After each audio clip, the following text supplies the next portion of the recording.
Welcome to Whisper Wire, where silence speaks louder than applause. For 10 years, his family erased him. The dropout, the disappointment, the bartender. At his sister's wedding, they laughed at his name like it was a punchline. But when the groom looked closer, the truth spilled out. He wasn't mixing cocktails. He was building an empire. And the glass in his father's hand? That tequila carried his name. My name's Julian. I'm 31, and depending on who you ask, I'm either a bartender or something else entirely. My family prefers the first version, especially my dad, Robert. To him, a real man wears a tie, drives a German sedan, and climbs some corporate ladder to nowhere while bragging at every family barbecue about his latest promotion. You know the type. So when I dropped out of college at 22 and started working behind a bar, not as a stopgap, but as a career, he made it clear I was an embarrassment. Not in dramatic disowning kind of way. No, that would have required effort. He just gradually erased me from the picture. Conversations, family photos, even seating charts at holidays. My mom went along with it. My sister Tessa, she followed their lead. So I stopped showing up to things. That is until last weekend. Tessa got married. Big extravagant wedding at some country estate that looked like it was pulled straight out of a royal romance movie. I wasn't invited to the engagement party. I wasn't even told about the bridal shower, but I got a formal invitation to the wedding mailed, even addressed by Mom. Maybe she felt guilty. Or maybe it was because Grandpa Harold, Dad's dad, the only one who ever gave a damn about me, had threatened not to come unless both of his grandkids were treated equally. So, I RSV'd. Yes, I didn't rent a tux or show up in a flashy car.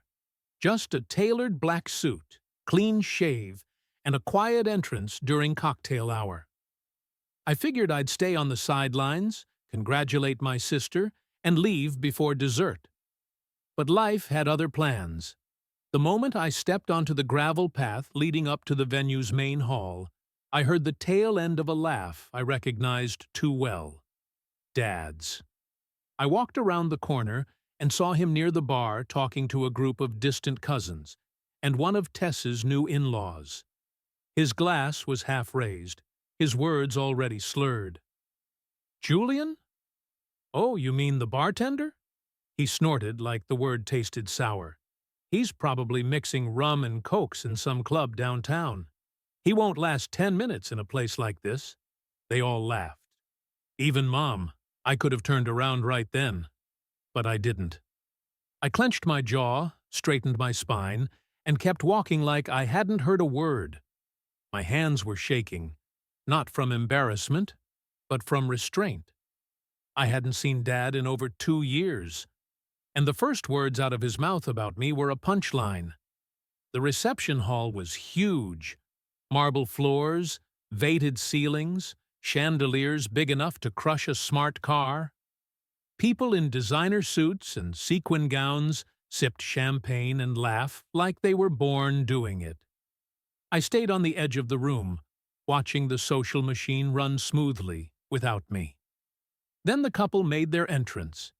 Tessa in a pearly white dress, her new husband James in a tailored navy tux. They looked good. She saw me and froze for just a second, surprised. James didn't notice. Not yet. When the introductions and toast were done, guests mingled again. James and Tessa made their way through the crowd, shaking hands and accepting compliments. When they reached me, Tessa gave a tight smile. Julian, didn't know you were coming. You invited me? I said calmly. Right, she said quickly, glancing away. Then James held out his hand. Nice to meet you. I'm James, I said, shaking it. I know. He grinned until he didn't. His smile slowly faded as he stared at me. Really stared. His grip loosened, his brow furrowed. Wait, what's your last name again? I tilted my head slightly. Same as hers. He pulled his phone out of his pocket like he was checking a message, but I saw his fingers moving, typing, then silence. He looked at the screen, then at me, then back again. His face went pale. You know that look when someone realizes they've made a terrible assumption? That was him. He cleared his throat, tucked the phone away like it had burned him, and muttered something about getting a drink. Tessa looked confused. What was that? I shrugged. Now, you're probably wondering what he saw. What made him freeze? Let's back up a second. Yes, I started as a bartender. But what I never told my family, not out of secrecy, just because they never cared to ask, is that I co-founded a craft spirits company 7 years ago. We started small, local, sold to niche bars and boutiques. But then we caught fire. A few viral campaigns, a couple celebrity endorsements, and a big distribution deal later, and our brand exploded. By 29, I bought out my partner. By 30, I had licensing deals across 3 continents. My bar job is running a multi-million-dollar operation that employs over 60 people. But none of that ever came up with my family, because none of them ever treated me like a person worth knowing. They'd written their version of me years ago. The failure, the dropout, the cocktail monkey, and they never updated the script until now. As the night wore on, whispers started floating through the room.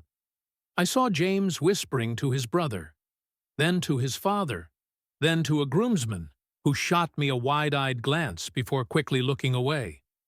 Somewhere between the salad and the main course, my dad approached me. "Julian," he said, his tone weirdly measured. "I didn't expect to see you here." "You invited me," I said again, expression neutral. Right. He forced a chuckle. "So, still bartending, huh?" I could have let it go. I could have smiled, nodded, kept the peace, but something in me snapped. "I haven't tended bar in 5 years," I said. "But one of my products is behind yours right now," asked the bartender. "The tequila in your glass?" "That's mine." He blinked. "What?"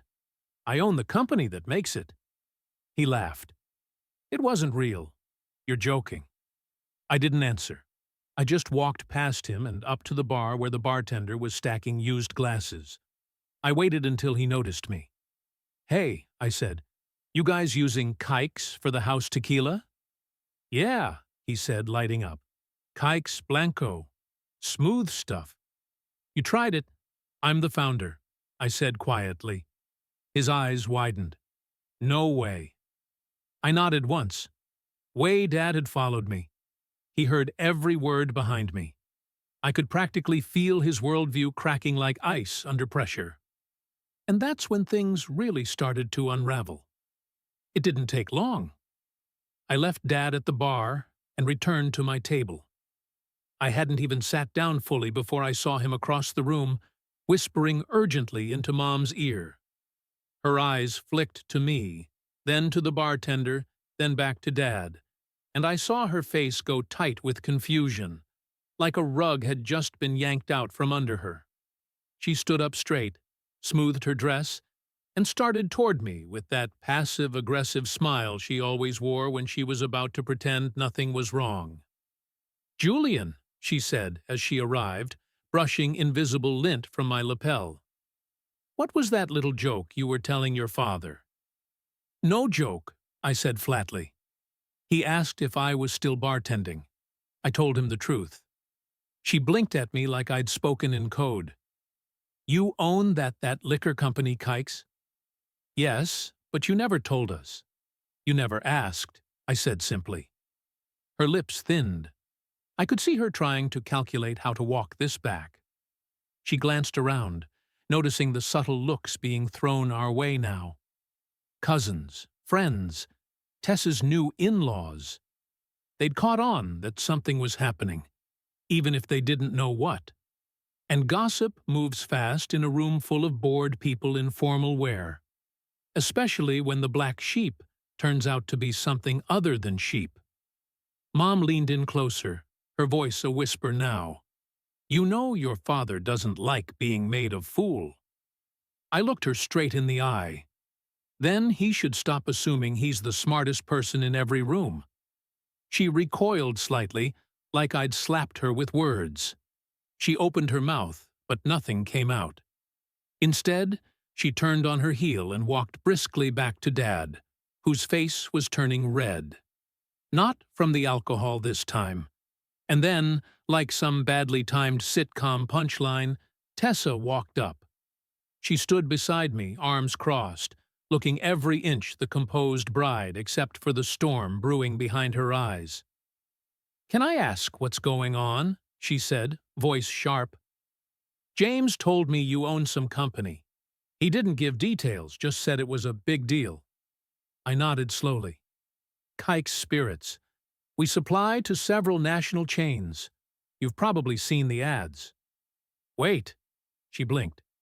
"You're that Kike's? That's your brand." "Since the beginning." Her mouth opened slightly. "Why didn't you ever say anything?" I stared at her, trying not to let years of resentment bubble over. "Tessa, I wasn't even invited to your engagement party. You never text me unless it's a forwarded family photo. And last Christmas, you posted a picture captioned, 'The whole fam together again.' And I wasn't even in it." She flushed. I didn't mean anything by that." "Sure," I said, voice soft, "but that's the point. None of you ever meant anything by it. That's just how it always was." She didn't respond, just stood there in her overpriced wedding gown, suddenly unsure of which side of the social dynamic she stood on. And right then, James returned. He was pale again, holding his phone like it had started bleeding. He said to Tessa, glancing at me like I might evaporate. "Can we talk?" She frowned. "What's wrong?" He looked at me again, then leaned in and whispered something into her ear. I couldn't hear it, but I saw her expression change. Her jaw dropped. Her eyes darted to me, back to him. And then down at the phone he held up. Then she slowly turned back to me. "You're on Forbes?" she asked, her voice cracking halfway through the sentence. I nodded, made the 30 under 30 foot list 2 years ago. There's a video, too.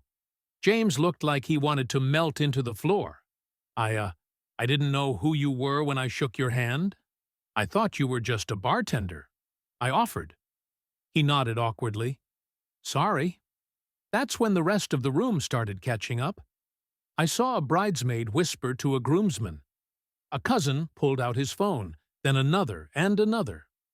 I watched as one of them tapped through images and suddenly froze, eyes wide. He turned the phone around to show someone else. My name, my photo, an article headline, "The bartender who built a liquor empire." And just like that, I wasn't invisible anymore. People started approaching a few, politely at first soft congratulations, questions about how I built the business, whether I was expanding internationally. Then the opportunists came, cousins I hadn't seen in years. Aunt Meredith, who once told me I was wasting my potential. Even Uncle Greg, who'd laughed the loudest when Dad called me a failure, now shaking my hand like we were old pals. It was like I'd stepped into an alternate reality. But the best part, the face Dad made as he watched it all unfold from the edge of the room. He looked like a man watching his own movie, except he was no longer the protagonist. He wasn't even in the scene. Mom kept trying to whisper things in his ear, but he waved her off, too stunned to form a coherent sentence. His glass was full again. He wasn't drinking it. I didn't approach him. I didn't need to. Instead, I answered a few more polite questions, offered a quiet goodbye to Tessa, and slipped out just before the cake cutting. I didn't need to stay. My presence had already done what it needed to. But what happened after I left? That's the part that really stings for them anyway. I didn't expect what came next. Honestly, I thought I'd made my exit clean. I wasn't looking for some dramatic showdown or a mic drop moment. I just wanted them to see me, really see me for once in their lives. Not the dropout, not the family disappointment, just me. But it turns out, you can't just drop a truth bomb like that into a room full of egos and expect the dust to settle quietly. The next morning, I woke up to 10 missed calls from an unknown number. I figured it was a telemarketer until I checked the voicemail. It was James. "Hey, Julian. It's James. Sorry to call so early. I think we should talk. It's about your dad." I sat up in bed. The next message came a few minutes later. His voice was quieter this time. "Listen, I know things were weird last night, but something happened after you left. Your mom and dad, they kind of blew up, like in front of everyone. I didn't want to say anything until we could speak. Can you call me back?" I didn't, not right away. Instead, I pulled up social media, and there it was. A short, shaky video, no more than 20 seconds, posted by one of Tessa's friends. You could barely hear over the music, but the captions told the story. Father of the bride loses it during speech, storms out mid-reception. The comments were brutal. Apparently, sometime after I left, my dad had tried to give a toast. The kind he used to deliver at every family gathering back when he still saw himself as the head of the table. But this one didn't land the same. Not with whispers flying around the room. Not with half the guests now Googling me under the table. One comment read, "He started saying how proud he was of Tessa for marrying into such a promising family." Then someone, I think the groom's cousin, asked why he never mentioned his successful son. The guy turned red and just walked off mid-sentence. Another heard someone say, "At least the bartender made Forbes." I thought he was going to throw a chair. I couldn't help it. I laughed. Not because I was petty, though. Okay, maybe a little, but because for the first time, the narrative wasn't his to control. He couldn't bury me under his disapproval anymore. I'd outgrown the hole. My phone buzzed again. This time, it was a text from Tessa. "Tessa, did you really have to humiliate him like that?" I stared at it for a minute, then typed back, "Me? I didn't humiliate him. I answered a question. The truth did the rest." She didn't reply. That same afternoon, I got an unexpected visitor, Grandpa Harold. Now, Grandpa has always been quiet, a man of few but weighty words. When I opened the door and saw him standing there with a paper bag and a tired smile, I stepped aside without saying a word. We sat in my kitchen. He pulled out a bottle, one of mine, and 2 glasses. "I figured if I'm drinking your tequila, I should do it with the man who made it," he said. I smiled. "I thought you didn't drink anymore. I make exceptions when my family finally gives me something to toast to." We sipped in silence for a moment before he leaned back in his chair. "I saw what happened last night. Your father, he's not used to being second place, and he sure as hell isn't used to being wrong." I nodded slowly. He always wanted to be the loudest voice in the room, and now he isn't. Grandpa said, "You didn't need to raise your voice. You just showed up." He looked at me with those clear, steady eyes of his. "You did good, kid." That meant more to me than any apology from Dad ever could. But the fallout wasn't done. Later that week, a cousin I barely spoke to, Lisa, messaged me. She wanted to catch up. Said she was thinking about switching careers and had always admired my work ethic. A day later, Uncle Greg emailed me a business proposal. No joke. Said he had a great idea for a luxury gin line and wanted to collaborate. I ignored both. But the real twist came Friday. I got a certified letter. At first, I thought it was legal. Maybe Dad trying to pull some stunt, but no, it was from James. A formal handwritten letter. He wanted to meet privately. No Tessa, no family, just the two of us. And he made it clear in the letter. There's something you deserve to know about your family and your father. I read that line 3 times because up until that point, I thought the only thing I deserved was an apology they'd never give. But maybe, just maybe, there was more. Something hidden. Something they didn't want me to find out. And suddenly, the story wasn't over. It was just beginning. I didn't rush into that meeting with James. I let a few days pass, partly because I wasn't sure I wanted to know what he was holding on to, and partly because I needed time to think.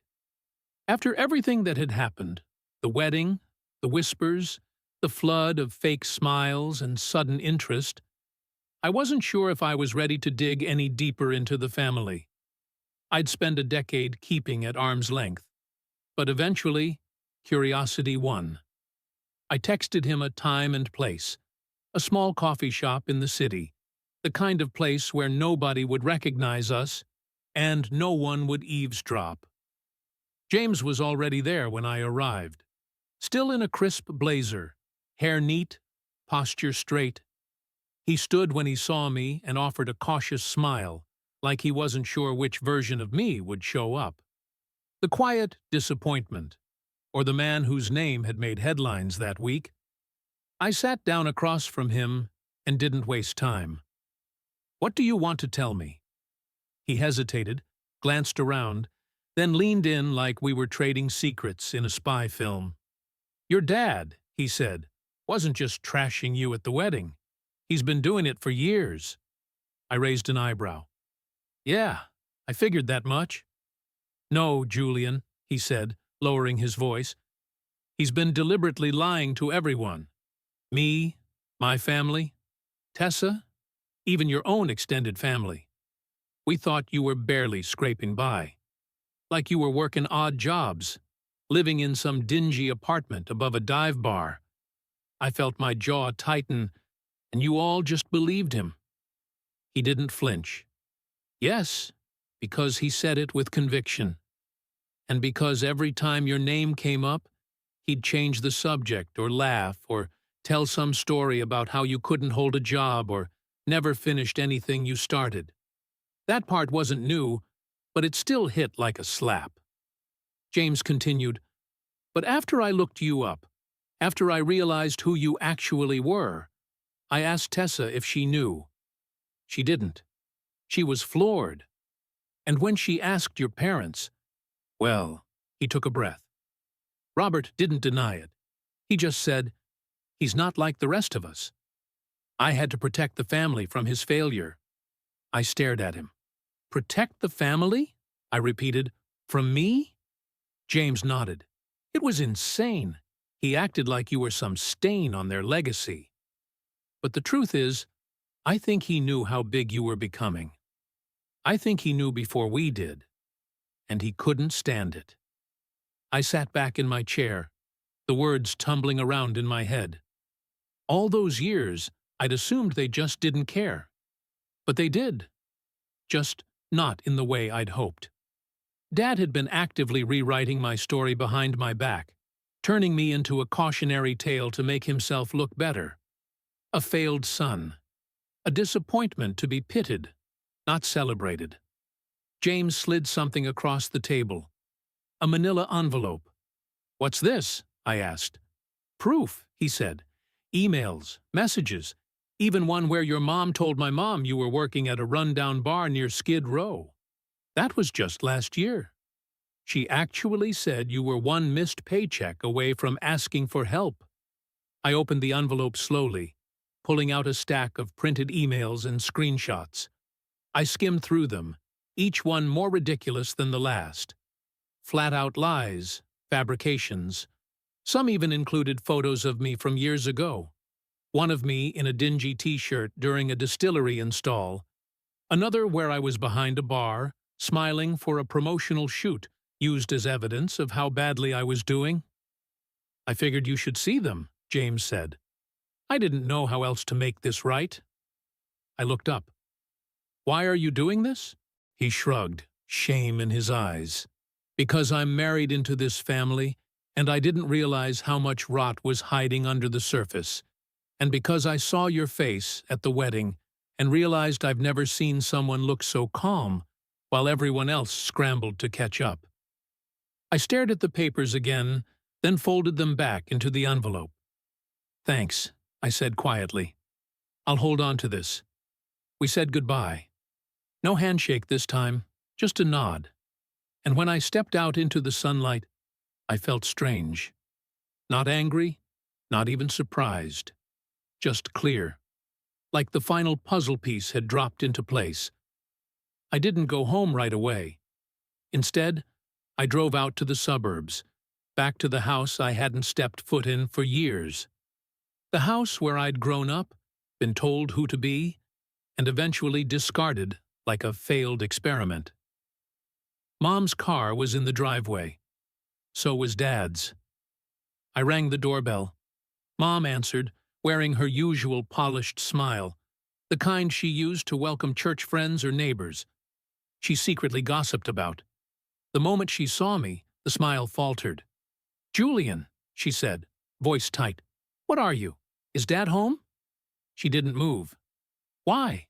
"I want to talk." A moment passed. Then she stepped aside. "He's in the study." I found him at his desk reading something on his tablet. He didn't look up when I walked in. "Look who finally decided to come home," he muttered, still scrolling. "I'm not here for a reunion," I said. "I'm here to tell you that I know about the lies, the stories you've been spreading, about the emails, the fake narratives, everything." He froze slowly. He set the tablet down and looked up at me. "I don't know what you think you know." I tossed the envelope onto his desk. He didn't open it. "You spent years trying to erase me," I said, keeping my voice calm, but I didn't disappear. "I built something real. And you couldn't handle that, could you? Because it meant admitting you were wrong." He said nothing. "You told everyone I was a failure, that I was barely surviving, that I'd embarrassed the family. But the only embarrassment in this house is the man who thought lying about his own son made him more respectable." His mouth opened, but I cut him off. "I'm not here to argue. I'm not here to scream. I'm here to let you know that whatever twisted version of me you've created, that ends today. The real story is out. And you can either accept that or spend the rest of your life pretending you didn't raise a man more successful than you'll ever be." He flinched at that. "Good. I'm done trying to earn your respect. You lost the right to give it." With that, I turned and walked out. Mom tried to stop me in the hall, stammering something about how things got misunderstood. I didn't even look at her. I left the house for the last time. That was 8 months ago. Since then, things have shifted. Not because I forced them to, but because I stopped playing along with their script. Tessa reached out a few times. Apologies, long messages, guilt-ridden paragraphs about how she never realized how deep the favoritism ran. I responded politely, but I didn't go out of my way to repair anything. Maybe one day, maybe not. James and I stayed in occasional contact. I respect that he told me the truth. I don't trust him, not fully, but I respect him. As for my parents, I haven't heard a word. No calls, no emails, nothing. But a few weeks ago, I got an alert that someone had requested a meeting with my company's legal team. An anonymous inquiry about licensing fees and brand use, traced back to a small consulting firm run by, you guessed it, Uncle Greg. I declined the request. That same day, I donated a large sum to a nonprofit that funds hospitality scholarships for low-income students. The donation was made in my father's name. A week later, I got a letter in the mail. No return address, just 2 words inside. "Why?" I smiled. Because some legacies you inherit, others you build. And mine is better than anything they could have imagined. They tried to make him small, erase him from photos, from stories, from memory. But legacies don't vanish. They rise. Now, the cousins whisper his name with awe. The bride Googles his face in disbelief. And his father? He couldn't finish a toast. Because the bartender he mocked built a world that no lie could bury. Subscribe to Whisper Wire, where revenge doesn't shout. It simply stands tall.